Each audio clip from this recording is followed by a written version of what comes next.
बुंदेलखंड के सूखे पठारों पर बसा था एक गांव माधोपुर। वहीं एक टूटी फूटी झोपड़ी में रहता था शिवा, एक गरीब, मेहनती और ईमानदार युवक जिसे किस्मत जैसे बार बार धोखा देती रहती थी।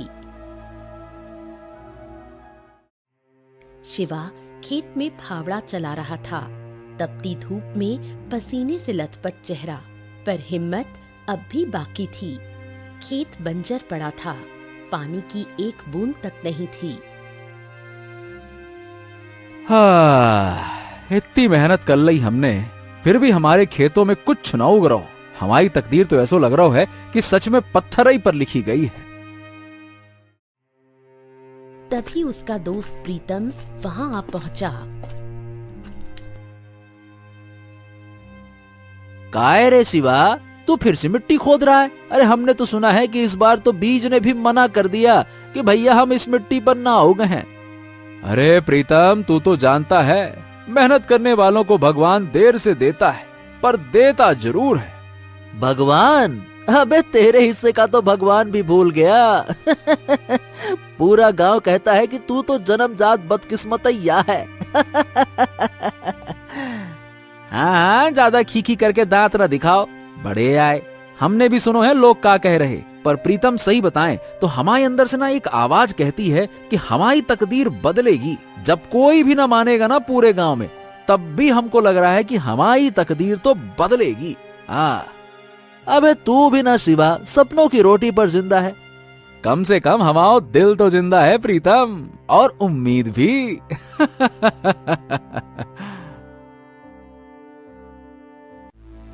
प्रीतम हंसते हुए वहां से चला गया।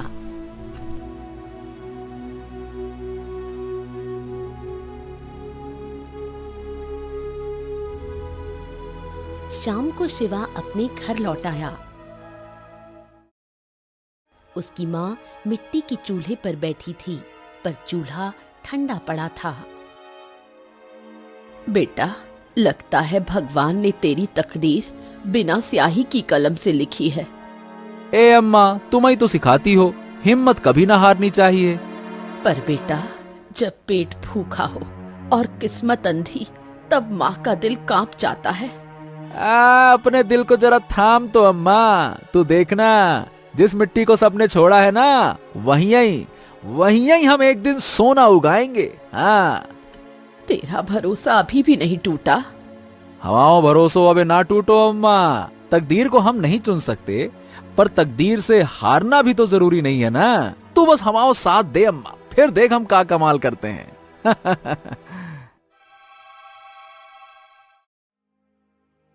कुछ देर बाद शिवा सो गया। दृश्य देखकर वो बुरी तरह चौंक गया। हैं? जो कहा है, एक बड़े से पिंजरे में तोता बंद है और ऊके बगल में एक खूंटे से बंधा एक गधा भी है। तोता और गधा संगे संगे, बड़ी विचित्र बात है। ये वीरान हवेली में ये तोता और गधा क्या कर रहे? ये तोता तो देख के ऐसे लग रहा है कि जैसे रोज खाता पीता है, और ये गधा तो ऐसा लग रहा है जैसे अबई अबई बांधा गया है। इसका मतलब क्या कोई इस हवेली में रहता है?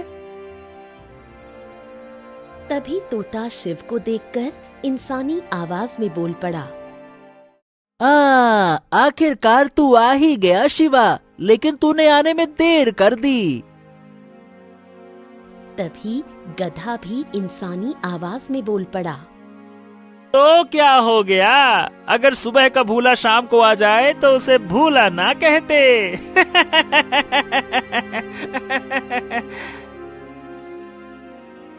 उन दोनों को इंसानी आवाज में बात करता देख शिवा बुरी तरह घबरा गया और तोते की ओर देखकर बोला, हैं? जो कैसे संभव है? तुम तो एक तोता हो, तुम इंसानों की भाषा में कैसे बात कर सकते हो? और गधा भी ये कैसे इंसानों की भाषा में बात कर रहा है? शिवा की बात सुनकर तोता हंसते हुए बोला, हम दोनों इंसानों की भाषा में क्यों और कैसे बात कर रहे हैं, इसका रहस्य तुझे कुछ देर बाद में पता लग जाएगा। हम ये तुझे अभी नहीं बता सकते, पर इतना जरूर बता सकते हैं कि हम दोनों को एक वरदान प्राप्त है। इस हवेली में कोई नहीं आता। तू पहला मनुष्य है जो यहाँ आया है। तभी गधा हंसते हुए शिवा से बोला, और तू बड़ा तकदीर वाला भी है। ये सुनकर शिवा चौंक गया। तोता शिवा से बोला, मेरे दोस्त डर मत, हम तेरा कोई नुकसान नहीं करेंगे। अब मेरी बात ध्यान से सुन। मुझे वरदान मिला है कि मैं इंसान को सही राह दिखा सकता हूँ, और मेरे दोस्त गधे को वरदान मिला है कि वो इंसान को विनाश की राह दिखा सकता है। ये सुनकर शिवा चौंक गया और बोला, हैं? का मतलब? तभी गधा इंसानी आवाज में बोला, अरे भाई, मतलब ये है कि हम किस्मत तो नहीं लिखते, पर हम ऐसे मौके जरूर दिखाते हैं जिससे किस्मत बनाई जा सकती है। एक राह भलाई की और एक राह बर्बादी की। जो तू चुनेगा उसी से तेरी किस्मत बनेगी। शिवा हैरानी से उन दोनों को देखने लगा और बोला, हाँ, तुम्हारी कुछ कुछ बातें तो समझ में आ रही और कुछ तो बिल्कुल ही ना आ रही। तभी तोता शिवा से बोला, हम समझाते हैं। देखो, आज पूर्णिमा है और हर पूर्णिमा की रात को हम दोनों तुझे एक एक रास्ता दिखाएंगे। तू जो चुनेगा वही तेरी दिशा तय करेगा। अगर मैं तुझे अच्छाई का रास्ता दिखाऊंगा तो ये गधा तुझे उसी रास्ते पर चलते हुए उसका विपरीत परिणाम भी दिखाएगा। परिणाम विपरीत होगा और तेरे लिए वो परिणाम बुरा भी हो सकता है। और तेरा चुनाव ही तेरी किस्मत तय करेगा। अगर तू सही चुनाव करेगा तो विश्वास कर, तेरी तकदीर के सितारे पलट जाएंगे। शिवा गहरी सोच में डूब गया। कुछ देर बाद उसने कहा, हाँ, तो ठीक है, हम तैयार हैं, चलो। तोता बोला, तो फिर जा। तेरे गांव में एक बहुत पुराना कुआं है ना? हाँ हाँ हाँ, साहूकार के खेत में एक बहुत पुराना कुआं है, लेकिन वो खेत तो बंजर है और वो कुआं भी सूखा पड़ा है। ना तो वो खेत किसी काम आ रहा है और ना वो कुआं। अरे बल्कि हमारे गांव के लोग तो उधर झांकने भी ना जाते। लेकिन तू जा, उस कुएं में एक तांबे का बक्सा है। तुझे कुएं के अंदर उतरना होगा और कुएं के अंदर घना अंधेरा है। जब तू तलाशी लेगा तो तुझे वो बक्सा मिल जाएगा। उस बक्से में बेशुमार सोने चांदी के गहने रखे हुए हैं जो एक राजा के हैं। हाँ, अब वो राजा इस संसार में नहीं है। हजारों साल पहले वो इस दुनिया को अलविदा कह चुका है। उसने वो गहने वहाँ छुपा कर रखे थे। तू उन गहनों को हासिल कर सकता है और अमीर बन सकता है। ये सुनकर शिवा खुश हो गया। वो जाने ही वाला था कि तभी गधा बोल पड़ा, लेकिन रुक जा रुक जा, अब मैं तुझे इसका विपरीत परिणाम बताता हूँ। उस कुएं की दीवार बहुत कच्ची है क्योंकि वो वर्षों से सूखा पड़ा है। जब तू बक्सा निकालने लगेगा ना, तब दीवार गिर सकती है। तू घायल भी हो सकता है। चोट इतनी गहरी हो सकती है कि तेरी मृत्यु भी हो जाए। इससे बेहतर एक दूसरा रास्ता बताता हूँ, सुन। तू सीधे साहूकार की हवेली में घुस जा। वहाँ एक कक्ष है जिसे साहूकार बंद नहीं रखता, लेकिन उस कक्ष में बहुत सारा सोना चांदी रखा हुआ है। इस रहस्य को केवल साहूकार जानता है। तू चोरी कर ले, किसी को शक भी नहीं होगा। उस कमरे में भी बहुत अधिक सोने और चांदी के गहने रखे हुए हैं। शिवा गहरी सोच में डूब गया और बोला, हम तो यहाँ से अभी जा रहे, फैसला हम बाद में करेंगे। अगली पूर्णिमा को फिर से आऊंगा। चलो भाई। हाँ, रुको रुको, जाने से पहले एक बात याद रखना शिवा। हम दोनों के रहस्य को तुम बाहर किसी को नहीं बताओगे, नहीं तो अगली पूर्णिमा की रात तुम चाह कर भी इस हवेली की ओर आ नहीं पाओगे। तुम्हें ये हवेली दिखाई नहीं देगी। हाँ।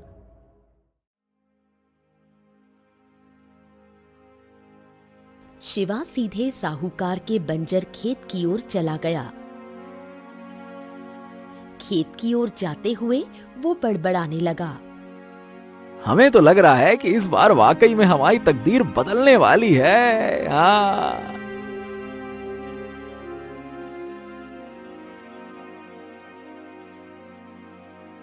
शिवा कुएं में उतर गया। उसे वो तांबे का बक्सा मिल गया।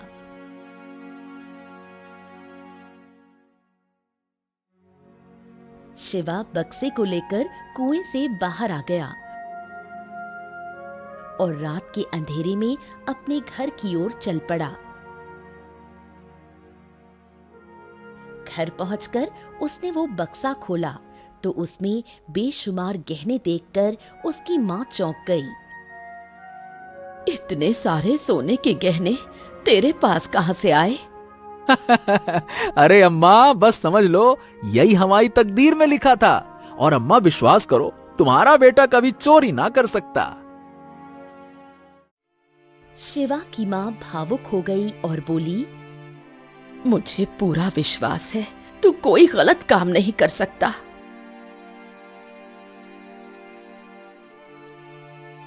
उस दिन के बाद से शिवा की तकदीर बदल गई।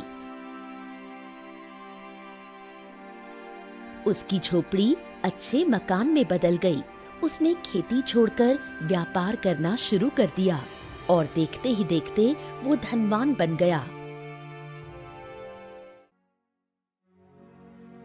दूसरी पूर्णिमा की रात पर शिवा दोबारा उस रहस्यमयी स्थान पर जा पहुंचा।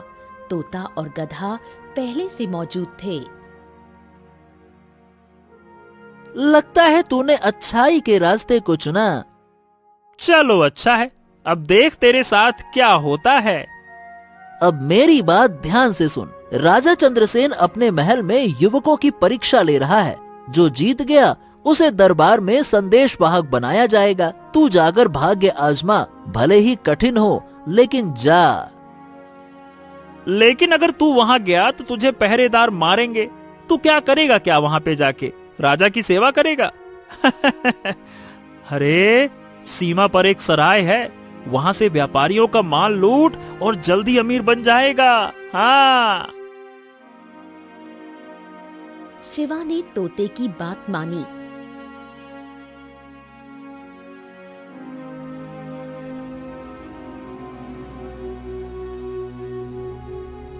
और महल पहुंच गया। राजमहल के प्रांगण में युवकों की भीड़ लगी थी।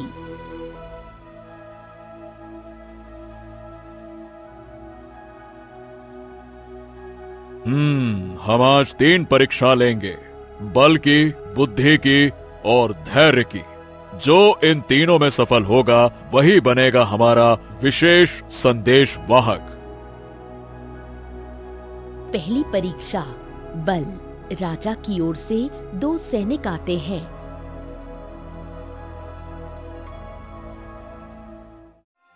पहली चुनौती, हाथियों को नियंत्रित करना। जो उन्हें वश में करेगा वही आगे बढ़ेगा। शिवा हाथी के सामने आता है। शांति से उसकी आंखों में देखता है। धीरे धीरे उसके पास जाता है, कान सहलाता है और उसे बैठा देता है।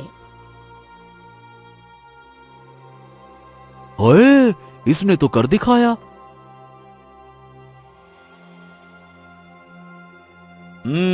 शाबाश। अगली परीक्षा बुद्धि की परीक्षा। बुद्धि। एक पहेली है। 4 दीवारों में बंद हूँ मैं, ना मैं दिखता ना मैं चलता। मेरे बिना सब मौन है, मुझसे ही हर बात पलता। शिवा सोचते हुए बोला, हाँ, हर बात पलता, मौन। हाँ, उत्तर है शब्द।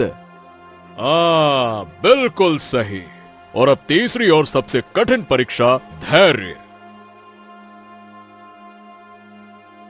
राजा की आज्ञा से युवकों को गर्म धूप में एक घड़े को सिर पर रखकर 5 कोस चलने को कहा जाता है। घड़ा पानी से भरा है और वो गिरना नहीं चाहिए।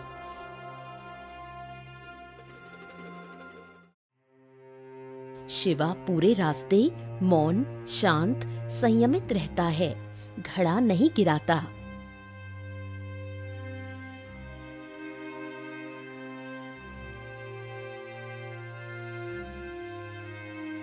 हाँ, अब मैं नहीं चल सकता।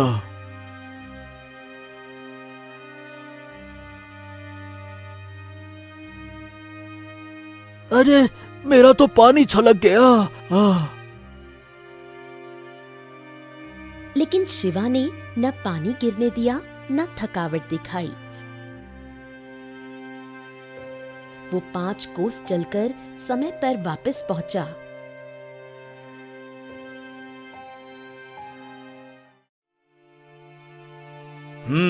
तो तीनों परीक्षा में जिसने विजय पाई वो शिवा है।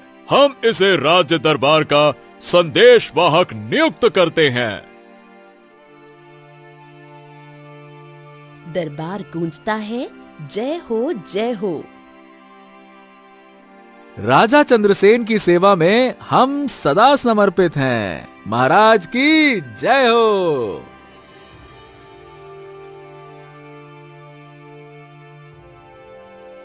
इस तरह शिवा ने दूसरी पूर्णिमा पर भी अच्छाई का रास्ता चुना और उसके जीवन ने एक और मोड़ ले लिया।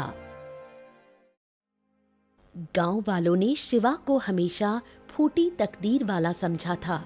कोई उसे देखना तक पसंद नहीं करता था। लेकिन जब उसकी मेहनत रंग लाई और वो राज दरबार का संदेशवाहक बना तो पूरे गांव की सोच बदल गई।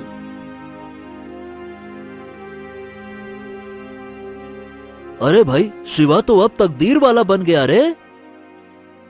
जैसी तकदीर पलटी है वैसी शायद किसी की पलटे।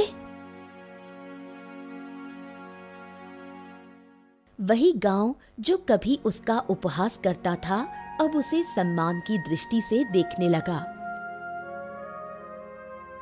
कुछ समय बाद गांव का मुखिया स्वयं उसके घर आया। प्रणाम माता जी, प्रणाम। अब अगर आपकी अनुमति हो तो मैं अपनी पुत्री वृंदा का विवाह शिवा से करना चाहता हूँ। ये हमारे लिए सौभाग्य की बात होगी। हर पिता यही तो चाहता है कि उसकी पुत्री किसी तकदीर वाले के साथ ब्याही जाए। शिवा मुस्कुरा दिया, मन ही मन सोचने लगा। हाँ, तकदीर भी कैसो कैसो खेल दिखा रही। जो कभी मेरा नाम नहीं सुनना चाहता था वो आज अपनी बेटी का हाथ मेरे हाथ में देना चाहता है।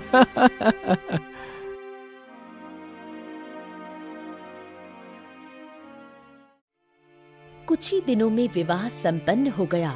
वृंदा शिवा की अर्धांगिनी बन गई। विवाह के कुछ समय बाद वृंदा शिवा से बोली, शिवा, तुम अचानक इतने धनवान कैसे बन गए और राजा चंद्रसेन से इतनी नजदीकी कैसे हो गई? ना ना ना ना वृंदा, हम तुझे चाह कर भी नहीं बता सकते। अरे बस तुम इतना जान लो कि ये सब ईश्वर की कृपा से हुआ है। हमने कोई गलत काम नहीं करो। अब मैं दोबारा कभी नहीं पूछूंगी। मुझे तुम पर पूरा भरोसा है।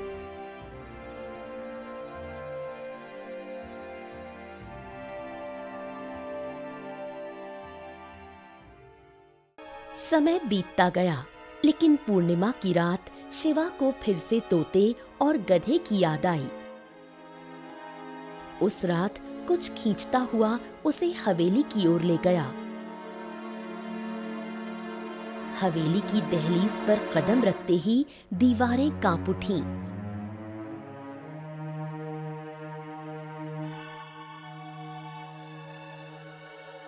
अंदर बैठा तोता और गधा शिवा को देखकर चौंक उठे। हमें लगा था कि अब तो तू हमें भूल गया होगा। तेरी तकदीर बदल चुकी है। अरे ऐसा कैसे हो सकता है? मैं भला तुम दोनों को कैसे भूल सकता हूँ? लेकिन आज मैं किसी इच्छा से नहीं आया। मैं आज ये जानने आया हूँ कि तुम दोनों आखिरकार हो कौन। हाँ, अब वक्त आ गया है सच्चाई बताने का और हमारे श्राप से मुक्त होने का। तू हर बार भले रास्ते पर गया, इसी वजह से हमें आजादी मिल रही है। हम तो बस रास्ता दिखाते हैं। भगवान ने हमें यही हक दिया है। चुनाव तेरा, लेखा जोखा उसका। तू है तकदीर वाला क्योंकि तूने सही चुना।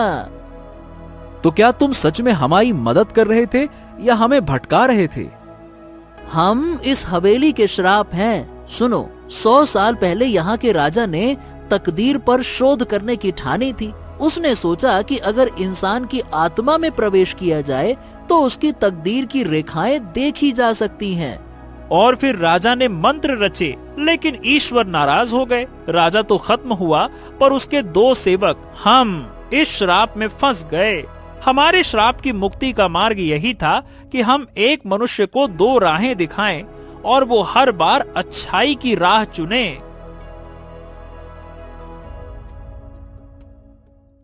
शिवा ने हर बार वही चुना जो कठिन था लेकिन सही था।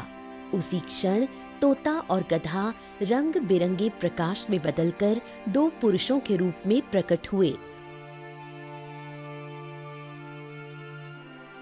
और फिर अंततः अदृश्य हो गए। शिवा को कोई आश्चर्य नहीं हुआ, उसे सब ज्ञात हो चुका था। हाँ, तो अब मैं इस रहस्य को हमेशा बनाए रखूंगा। तुम लोगों का बहुत बहुत धन्यवाद। इतना कहकर शिवा मुस्कुराया और हवेली से बाहर निकल गया। तकदीर वही करती है जो इंसान के कर्मों से जुड़ी हो। जो सही राह चुनता है, तकदीर खुद उसके आगे झुक जाती है। शिवा की कहानी बस एक कहानी नहीं, हर इंसान के अंदर छुपे उस तकदीर वाले की गवाही है।